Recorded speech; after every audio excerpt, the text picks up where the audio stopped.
یہ سورہ رحمان جو ہے یہ قرآن کی دلہن ہے. جیسے دلہن کو آپ خوشنما لباس پہناتے ہیں، آراستہ پیراستہ اس کو گہنے اور اس کو زیور پہناتے ہیں، تو جس طریقے سے سجاتے ہیں آپ دلہن کو، اللہ تعالیٰ نے ایک سورت قرآن مجید میں یہ ایسی رکھی ہے سورہ رحمان کہ اسے خوب سجایا ہے. اس میں الفاظ کا در و بست، اس کا اپنا ایک ڈیوائن میوزک ہے. وہ تو اللہ تعالیٰ قراء جو ہے خاص طور پر مصر کے قراء، اللہ تعالیٰ ان پر رحمت نازل فرمائے، ان کی خطاؤں سے درگزر کرے. جس طرح قرآن کے انٹرنسک میوزک کو انہوں نے واضح کیا ہے. واقعہ یہ ہے کہ اگر یہ لوگ نہ ہوتے، شیخ عبد الباسط محمد عبد الصمد، شیخ محمود خلیل الحصری، یہ لوگ کہ جنہوں نے قرآن کے اس غنا میوزک، یہ لفظ جو ہے آپ حیران نہ ہو کہ میں یہ کوئی شاید توہین کر رہا ہوں قرآن کی، حضور نے یہ لفظ استعمال کیا ہے. تغنو، اس قرآن کو اچھی سے اچھی خوشلحانی کے ساتھ پڑھو. من لم یتغن بالقرآن فلیس منا، جو قرآن کو بہتر سے بہتر انداز میں، اچھی سے اچھی آواز میں، خوشلحانی کے ساتھ پڑھنے کی کوشش نہیں کرتا، وہ ہم میں سے نہیں ہے. بلکہ ایک مرتبہ حضور رات کے وقت آپ گشت پر تھے اپنے ساتھیوں کے حالات معلوم کرنے کے لیے. حضرت ابو موسیٰ اشعری رضی اللہ تعالیٰ عنہ ایک صحابی ہیں، ان کے گھر کے پاس سے گزر ہوا، وہ رات کو تہجد پڑھ رہے تھے، کھڑے ہوئے کیف کے عالم میں قرآن تلاوت کر رہے ہیں. حضور کو بہت پسند آئی ان کی قرات، کافی دیر تک وہاں کھڑے سنتے رہے. اب انہیں کیا پتا کون سن رہا ہے. بالکل اسی طرح سمجھ لیجئے ایک بات یاد آئی ہے.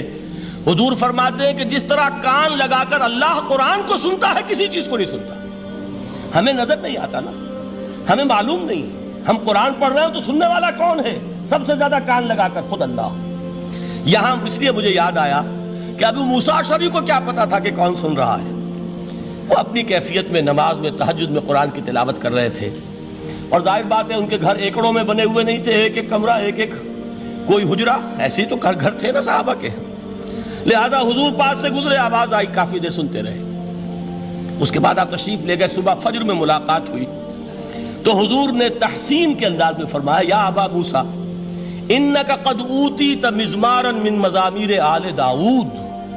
اے ابو موسیٰ، تمہیں تو آل داؤد کے سازوں میں سے ایک ساز اللہ نے عطا فرما دیا ہے. جس طرح حضرت داؤد، لہن داؤدی مشہور ہے کہ جب وہ پچھلے پہر رات کو حمد کے ترانے الاپتے تھے، قرآن میں ہے کہ پرندے شامل ہو جاتے تھے ساتھ، اور پہاڑ وجد میں آتے تھے، پہاڑ بھی ان کے ساتھ شریک ہوتے تھے. تو جس طرح کا اللہ نے ان کو لہن عطا فرمایا تھا، حضور نے تحسین کے انداز میں فرمایا، ہے ابو موسیٰ اشعری، اللہ نے تمہیں بھی آل داؤد کے سازوں میں سے ایک ساز عطا فرمایا.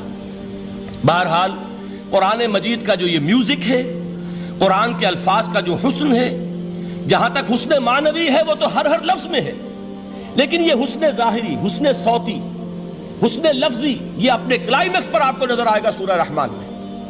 لیکن قرآن میں یہ سورت اس اعتبار سے بھی ممتاز ہے، اس کی 4 آیات پر ذرا توجہ کریں گے، عجیب حقائق سامنے آئیں گے. جہاں یہ قرآن مجید کے حسن صوت اور حسن لفظی کی معراج ہے، وہیں اس کی پہلی 4 آیات میں 4 چوٹی کی چیزوں کا ذکر ہے، سب سے اونچی چیزیں. پہلی آیت کیا ہے؟ الرحمن. ایک آیت ہو گئی. رحمان کیا ہے؟ اللہ کا نام ہے. کبھی آپ نے غور کیا اللہ کے ناموں میں سب سے پیارا نام کون سا ہوگا؟ رحمان. کیوں؟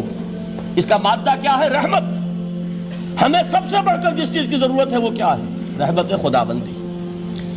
نام اچھی طرح سن لیجئے اس حضور کے قول کو. حضور فرماتے کوئی شخص جنت میں مجرد اپنے عمل کی بنیاد پر داخل نہیں ہو سکے گا جب تک کہ رحمت خداوندی دستگیری نہ کرے. کسی صحابی نے بڑی ہمت اور جرأت کا ثبوت دیا کہ پوچھ لیا، کیا حضور آپ بھی؟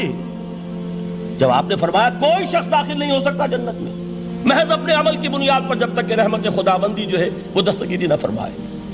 پوچھا گیا کیا آپ بھی؟ آپ نے فرمایا ہاں میں بھی. آپ انداز کیجئے کہ اگر محمد الرسول اللہ بھی رحمت خداوندی کے ضرورت مند ہوں تو تاب دیگراں چے رسد، ہماری تو سب سے بڑی ضرورت رحمت خداوندی ہے. اب یہ رحمت جو ہے قرآن مجید میں اللہ تعالیٰ کی یہ شان 2 الفاظ کے ذریعے سے آتی ہے، رحیم اور